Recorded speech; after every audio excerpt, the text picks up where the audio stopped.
مجھے مہلت دے تاکہ میں انسانوں کو گمراہ کر سکوں۔ انسان کی تخلیق سے پہلے زمین خاموش نہیں تھی، بلکہ ایک ایسی مخلوق کے قبضے میں تھی جسے ہم جنات کہتے ہیں۔ قرآن کے مطابق انسان سے پہلے جنات پیدا کیے گئے تھے اور جن کو ہم نے اس سے پہلے آگ کی لپٹ سے پیدا کیا۔ یہ جنات آگ سے بنے تھے، ان میں عقل و شعور تھا اور انہیں بھی عبادت کا حکم دیا گیا تھا۔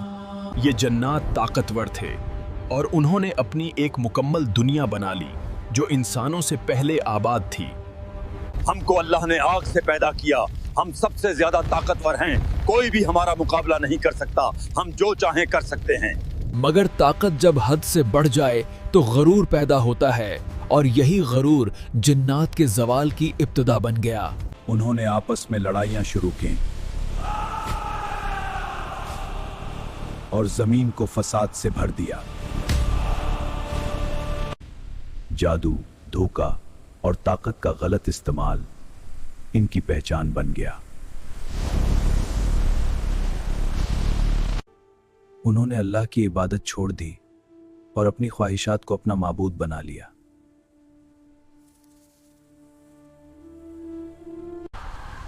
زمین فساد، ظلم اور تباہی کا منظر بن گئی، جہاں طاقتور کمزور کو کچل رہا تھا۔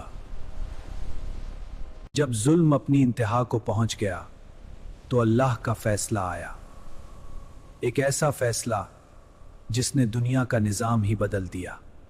حدیث صحیح مسلم میں آتا ہے کہ نبی کریم صلی اللہ علیہ وسلم نے فرمایا، فرشتے نور سے پیدا کیے گئے، یہ کبھی گناہ نہیں کرتے، ہمیشہ اللہ کی عبادت کرتے ہیں، اللہ کے حکم کے بغیر کچھ نہیں کرتے، نہ کھاتے ہیں نہ سوتے ہیں، مختلف شکل اختیار کر سکتے ہیں، انسانی شکل بھی۔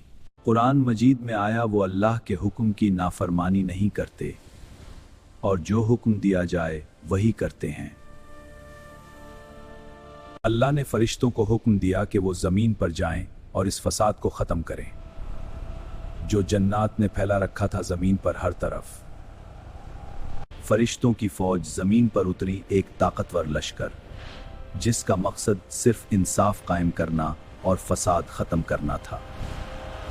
جنات نے مقابلہ کیا مگر وہ فرشتوں کی طاقت کے سامنے ٹھہر نہ سکے اور شکست ان کا مقدر بن گئی۔ انہیں پہاڑوں میں چھپنے پر مجبور کر دیا گیا، سمندروں اور اندھیری جگہوں میں جہاں وہ نظروں سے اوجھل ہو گئے۔ زمین ایک بار پھر خاموش ہو گئی، مگر یہ خاموشی ایک نئے دور کی تمہید تھی۔ اسی دوران ایک جن تھا جس کا نام عزازیل تھا، جو عبادت اور تقوی میں سب سے آگے تھا۔ عزازیل نے فرشتوں کے ساتھ رہ کر اللہ کی عبادت کی اور ایک بلند مقام حاصل کر لیا جو بہت کم کو نصیب ہوتا ہے۔ اس کی عبادت اتنی زیادہ تھی کہ وہ فرشتوں کے درمیان عزت کی نگاہ سے دیکھا جانے لگا، مگر اس کے دل میں ایک چیز چھپی ہوئی تھی، ایک ایسا زہر جو وقت کے ساتھ ظاہر ہونا تھا۔ وہ زہر تھا وہ ضرور۔ وہ سمجھتا تھا کہ چونکہ وہ آگ سے بنا ہے اس لیے وہ کسی بھی مٹی سے بنی مخلوق سے افضل ہے۔ پھر وہ لمحہ آیا جب اللہ نے ایک نئی مخلوق پیدا کرنے کا ارادہ فرمایا، ایک ایسی مخلوق جو زمین کی خلیفہ ہوگی۔ میں نے انسان کو مٹی سے پیدا کیا اور جنات میں سے ایک کو آگ سے پیدا کیا۔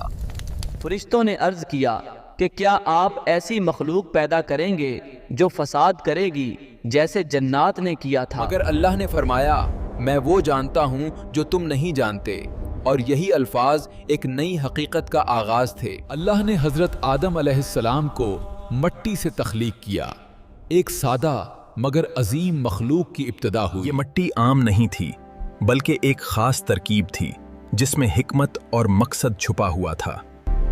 حضرت آدم کو شکل دی گئی اور پھر اللہ نے اپنی روح پھونکی اور وہ زندہ ہو گئے۔